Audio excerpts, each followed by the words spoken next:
यदि उपभोक्ता की आय बढ़ती है और वह किसी वस्तु की मांग घटा देता है तो उस वस्तु को क्या कहा जाएगा? उस वस्तु को घटिया वस्तु कहते हैं।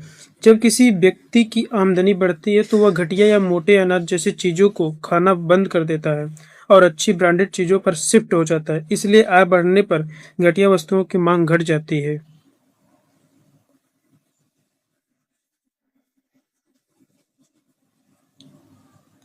मांग के नियम के अनुसार यदि अन्य बातें समान रहे तो चाय की कीमत बढ़ने पर कॉफी की मांग पर क्या प्रभाव पड़ेगा? कॉफी की मांग बढ़ जाएगी।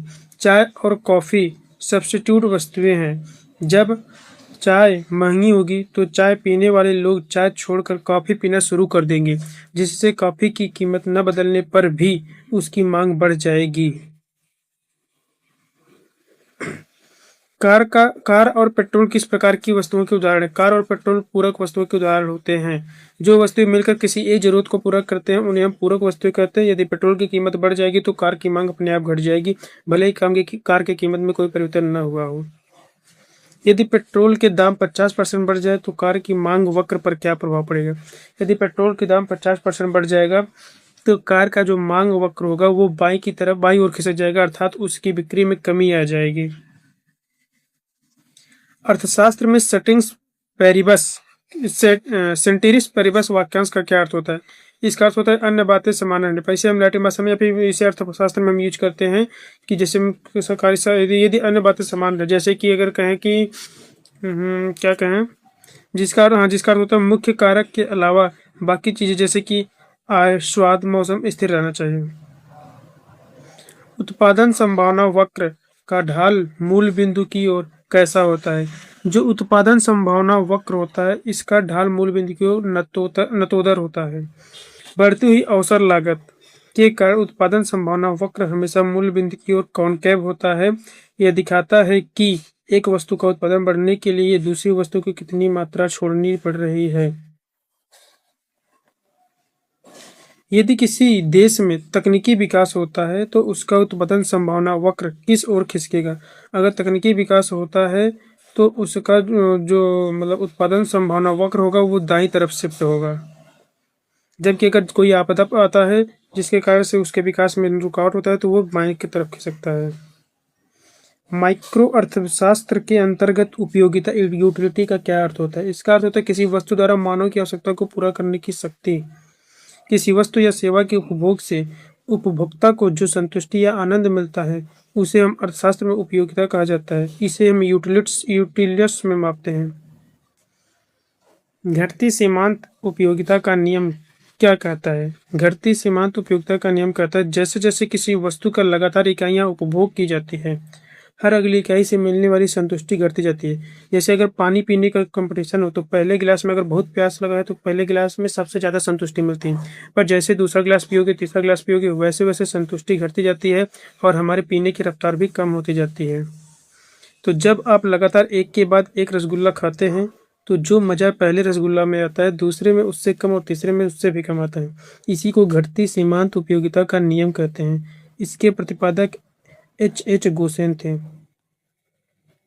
जब किसी वस्तु की सीमांत उपयोगिता शून्य हो जाती है तब उसकी कुल उपयोगिता कितनी होती है?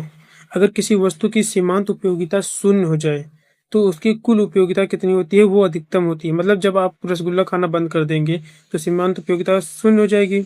जब अगली इकाई से मिलने वाला अतिरिक्त आनंद शून्य हो जाता है, जब उपभोक्ता पूर्णतः संतुष्ट हो जाता है तो इस बिंदु पर उसकी कुल संतुष्टि या कुल उपयोगिता अपने उच्चतम स्तर पर होती है, क्योंकि आप इससे अधिक अब नहीं खा सकते। एक पूंजीवादी अर्थव्यवस्था का सबसे मुख्य दोष या कमी क्या मानी जाती है? आर्थिक असमानता। पूंजीवादी अर्थव्यवस्था में अमीर और गरीबों के बीच बहुत ज्यादा अंतर होता है। मिश्रित अर्थव्यवस्था का विचार सबसे पहले किस वैश्विक आर्थिक मंदी के बाद लोकप्रिय हुआ?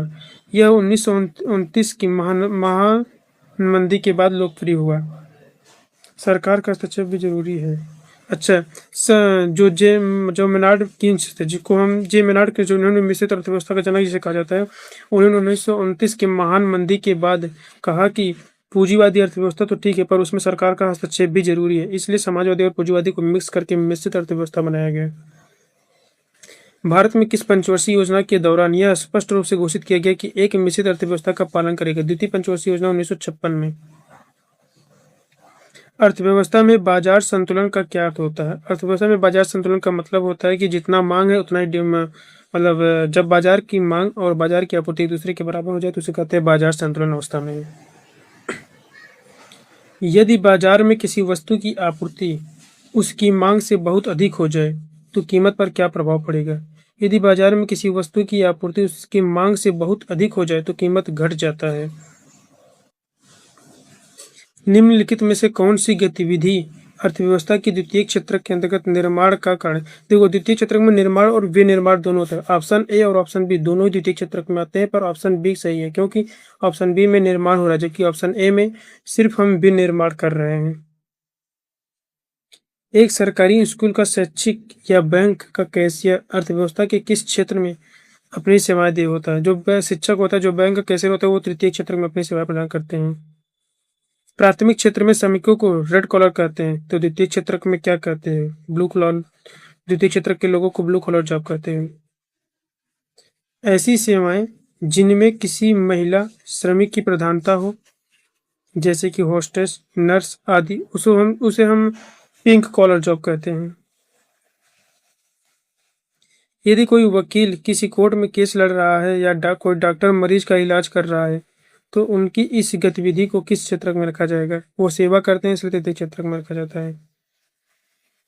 अर्थव्यवस्था का वह आधुनिक क्षेत्र कौन सा है जो पूर्णतः डेटा प्रोसेसिंग, सूचना प्रौद्योगिकी और ज्ञान प्रसार पर केंद्रित है? वो चतुर्थ क्षेत्र का है। विश्व बैंक या नीति आयोग के वरिष्ठ नीति निर्माता जो नीति बनाते हैं, जो डिसीजन लेते हैं, उन्हें स्वर्ण कॉलर यानी गोल्ड कॉलर वर्क्स करते हैं और इनको 5वीं श्रेणी में रखते हैं। एक विकासशील देश जैसे जैसे तरक्की करता है और विकसित बनता जाता है वैसे वैसे उसकी अर्थव्यवस्था में किस किस क्षेत्र का दबदबा बढ़ता जाता है? तृतीय क्षेत्र का दबदबा बढ़ता जाता है। निम्नलिखित में से कौन सी एक आर्थिक गतिविधि नहीं है यानी जिसमें उद्देश्य पैसा कमाना नहीं होता है? एक माँ के द्वारा अपने बच्चों को घर पर मुफ्त पढ़ाना, इसका उद्देश्य धन कमाना नहीं होता है। जब किसी वस्तु की मांग में होने वाला प्रतिशत परिवर्तन उनकी कीमत में होने वाले प्रतिशत परिवर्तन से कम हो तो उसे क्या कहते हैं? यदि मांग में कीमत में बहुत ज़्यादा परिवर्तन हो रहा है पर कीमत में बहुत ज़्यादा परिवर्तन हो रहा है पर मांग में थोड़ा बहुत परिवर्तन हो रहा है तो उसको हम बेरोजगार कहते हैं।